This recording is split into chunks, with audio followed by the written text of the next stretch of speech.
Hi, this is Saver Crypto. Okay, so I thought I'd do an update on how my um, farming is going on the Maiar exchange. So the exchange has been live fully less than 24 hours. I've been providing liquidity since Thursday and farming since Thursday. And if you look at my farms, you can see here it's all going pretty well, really. So it's just this one here, really. And you can expand this by clicking that. So you can see here, if you saw my earlier video, I basically had, I think it was like 3 e-gold that I put into this one here. And that, since this morning, was probably about 6 hours ago, that seems to have earned nearly $50. The e-gold mix pair from Thursday morning is now at 474, so it's given a total profit of $524. So if you look at my wallet here, you can see that my MEX account is now worth $5,837. So I think probably now it's time to do some harvesting. Now the thing is, I've learnt 2 things today. One, if you saw my earlier video, I was having a bit of a problem logging in using my phone and the QR code. I looked on Twitter and there was some guy there with a fix for it. So it's literally all you do. You close down your browser, bring up the exchange again, and then you click refresh. And if you hold down shift and refresh at the same time, it does a proper refresh. And that seemed to be enough to bring up what was probably the new version of the page anyway, but that worked anyway, so that's all cool. The other thing I've learned is when it says here, beware of the 1% penalty applied when exiting farms in the first 72 to 96 hours. The reason it's 72 hours to 96 hours because Maiar works on epochs, which is a 24-hour period that starts at 14:30 UTC. Okay, so effectively, if you deposit into a farm before 14:30 UTC, then you need like 3 epochs to pass before this 1% doesn't apply. And obviously, if you were to deposit at something like 14:31 UTC, then what would happen is you'd have that epoch of like 23 hours and 59 minutes. And then you would have like 3 more epochs from that, which is where the 96 hours comes from. Now, I deposited into my original farm, this one here, on Thursday morning at about 10 o'clock European time, which I think is about 8 o'clock UTC. If you think Thursday, that would be Friday, Saturday, Sunday. So really, I'm probably, if I harvest now, I probably might be paying the 1% penalty, which in the future I might try and avoid. But to be honest, I've got like $500 worth of MEX to reinvest, so I want to have the compound effect of that. So I think that's probably going to wipe out the effect of the 1% fee. So I'm going to do this and see what happens. I've never done it before, so okay, so I'm just going to go harvest all, right? So harvest rewards, that's 426,000 locked MEX. So I'll go harvest all, and then I go over to my Maiar app. It says sign transaction, so I'll do that. Okay, transaction signed, I'll say okay. And that's all I seem to have done. So that's saying harvesting all rewards. I really like how this kind of bar goes down as it's doing stuff. It's quite cool. Okay, so all rewards harvested, 2 out of 2 transactions processed. So what do I have now? I've got my earned MEX. Okay, so I think I've realised what I've done wrong here now. So what I've done, I've set up my original one to earn locked MEX, LK MEX, and also the second one that I added this morning is also earning LK MEX. Now, I think what I need, because to provide more liquidity, I need to have a pair of locked MEX, LK MEX, and e-gold. Now, if I go to swap, you'll see that I can't swap locked mechs for eGold. I can only swap mechs for eGold. So I think the way the Denver strategy works is you basically have two farms working, one producing locked mechs and the other one producing an equal amount of normal mechs, unlocked mechs. So then you can convert the mechs into eGold and create the liquidity pair that you can then put into the farm. Okay, so yeah, you basically create the LP token. So have I understood this correctly? Okay, so for the moment, what I have a bunch of LK mechs that I can't do much with at the moment. However, I've got some eGold that I will be transferring from Maiar soon, so I'll be able to use that to create the LP tokens. This is all a bit confusing, I understand that.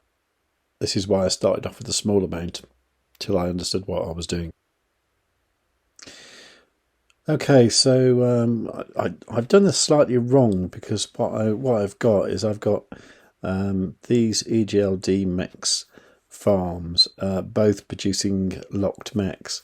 Now, what I should have in theory is one of them producing just straight mechs, simple mechs, so that they're producing equal amounts, so that I could swap the mechs for EGLD, create a new LP token, then restake that in the farm. But I haven't done that, and at the moment I don't have any spare EGLD available right now to create a new LP token. So I think what I might do is I might have a look at this, just doing a straight staking of mech. Okay, so let's go for mechs and stake, and I'm going to select the LK mechs token, and then you have to select the particular sort of batch of mechs you've got. So I'll say maximum there, and I'm not going to lock the rewards because I think I'm going to need some straight mechs. So I'm going to click stake and confirm that on Maiar. Okay, so I've got confirm send transaction, okay, continue, sign transaction,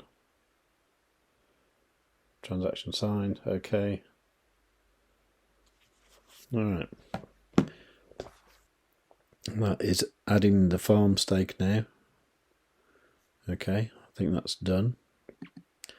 And if I select this other one, I mean that one's tiny, this one's bigger, and we'll say max, it's 40,000 mechs. I'm going to leave that off again and go stake and confirm that on Maiar. Okay, it says confirm send transaction, continue, sign transaction, transaction signed. Okay, so that is adding the farm stake. I think the idea with the Denver strategy is you have two farms. One of them is producing LK mechs, the other one is producing an equivalent amount of mechs. You convert the mechs into EGLD, create a new LP pair, put it back into the farm. I think that's how it all works. But anyway, let's see what we've got now. I've got my staked mechs there, which is worth $524, which is what I've earned since Thursday.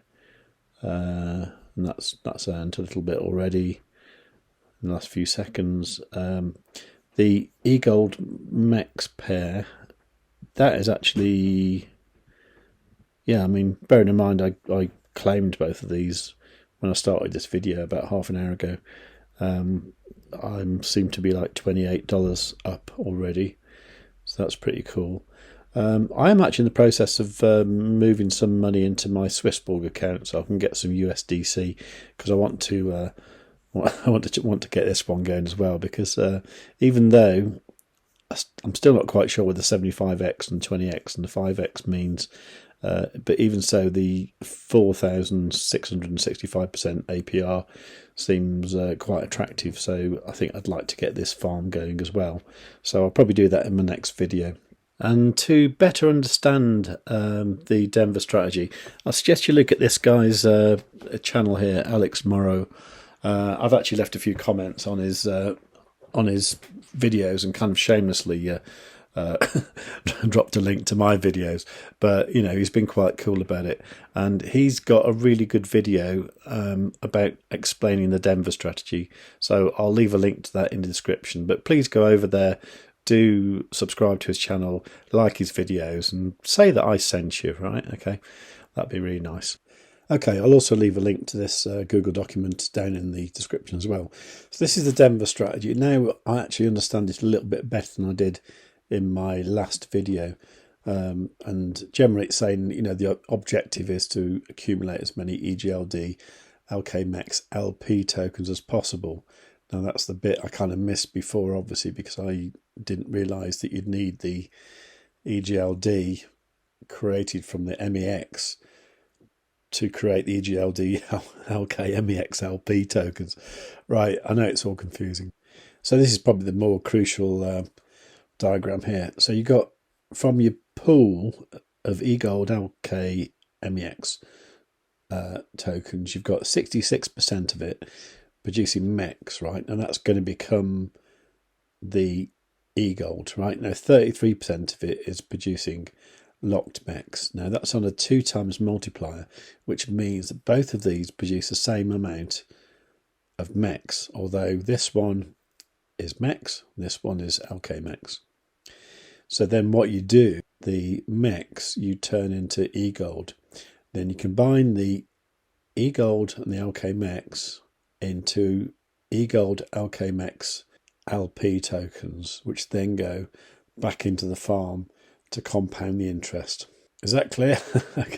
Okay. I mean, if you look at this diagram, you'll sort of get the idea of what it's all about, sort of thing. It's a little bit complicated, but once it's straight in your head, it's becoming straight in my head now. Once it's straight in your head, it'll all start to make sense. So basically, your goal is to produce equivalent amounts of locked MEX and MEX, and then turn the MEX into eGold, combine the eGold and a lock MEX to become eGold lock MEX LP tokens, liquidity providing tokens, which you then put back into the farm. And then if you want to read beyond that, you go to the part 2 of the strategy, which is kind of 6 months down the line, when you start to do different things to make the most of all the LK MEX tokens that you've produced. Right, I hope that is starting to become clear. I know it's quite complicated and it's probably nothing like you've ever done before, but I honestly think this is going to be a great way to make money, and it seems to be making money for me now, and I've only been doing it for 24 hours, so I'm really pleased. Okay, so this is Save with Crypto saying thank you very much for watching. Please do like and subscribe if you haven't already, and tell your friends.